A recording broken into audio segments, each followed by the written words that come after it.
Tu ne nous parles pas de beaux produits comme ça, là? En fait, je vais faire la transition avec Demeter qui nous amène des très bons produits, avec les projections ciné qui sont tellement percutantes et pertinentes par rapport au monde d'aujourd'hui. Et puis, dans 10 jours, il y a les 10 et 20 km de Tours aussi, Oui. c'est parti. Donc, on a nos sportifs, grands sportifs ou amateurs qui se préparent. Et puis parfois, ils consomment ce genre de produits. Donc là, moi, je vous ai amené des produits ultra transformés, donc rien à voir avec ce que fait Demeter. Pas sur le naturel qu'on a là. Exactement, et en même temps, ça fait partie de notre monde. On est aussi dans un monde avec j'ai envie de dire, une schizophrénie alimentaire. À savoir que pour l'écologie, pour la planète, etc., on a des recommandations qui visent à manger moins de viande. A priori, il est conseillé de manger moins de viande. Donc, on se dit, moins de viande, ok, ça fait moins de protéines. Et en même temps, dans nos étals, on voit des produits comme ça, protéines machin, protéines truc, des yaourts, protéines bidule.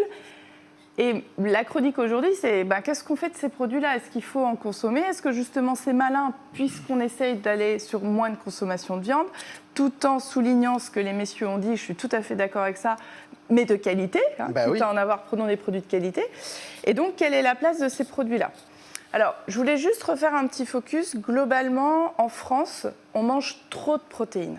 Le besoin moyen, c'est d'avoir, alors c'est un peu technique, mais 0,8 g à 1 g de protéines par masse de kilos corporel. Donc, par exemple, moi, je fais 66 kilos. En gros, il faudrait que je mange 66 g de protéines par jour, à peu près. C'est pas beaucoup. Protéines par jour, c'est protéines contenues dans mon aliment. Dans le bacon qu'on a goûté tout à l'heure, il y en a en partie, mais il n'y a pas que ça. Il y a aussi de l'eau, il y a aussi d'autres trucs. Là-dedans, j'ai en partie des protéines.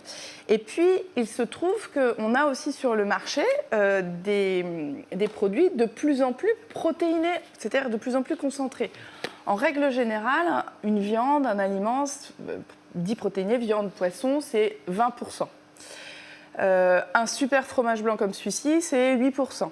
Mais on a en vente des produits comme ça où il y a 50% de protéines végétales ou d'origine animale, où on a jusqu'à 80% de protéines. C'est énorme. C'est énorme. En fait, on a des produits protéinés de 10% à 80%. Et nous, en tant que consommateurs, comment on s'y retrouve? C'est là où ça peut être un peu complexe. Alors, moi, ce que je voudrais dire, c'est en moyenne, on en mange trop. Donc, tranquille, on n'est pas obligé d'aller se précipiter sur des produits protéinés, même quand on veut faire du muscle, pas que ça, oui. Même quand on est sportif. Maintenant, je voudrais mettre en garde aussi certains consommateurs très vigilants qui entendent la recommandation « mange moins de viande », qui en fait en mangent moins mais n'en mangent plus assez. C'est le cas des personnes qui vieillissent, c'est le cas des personnes fragiles qui peuvent être malades et autres, et les protéines sont vitales. Donc, en gros, continuons de manger des aliments protéinés le plus naturel possible. Si jamais ça ne nous est pas possible par rapport à nos valeurs ou notre condition de santé, je crois que ces produits-là peuvent être quand même des bons dépannages. Et dernier truc, en excès, ça peut induire des problématiques de santé, notamment rénales. Donc, chers sportifs, surtout, si vous consommez des produits comme ça, calculez votre coût, faites-vous conseiller et ajustez ça avec vos paramètres de santé. C'est vraiment un point important. Eh bien, c'est dit. Merci beaucoup, chère Virginie. Et pour faire appel à tes conseils, tes précieux conseils, pour aller plus loin, il y a ton site internet reviviscence.com. C'est marqué au bas de cet écran. Plein de ressources. Merci beaucoup, Virginie.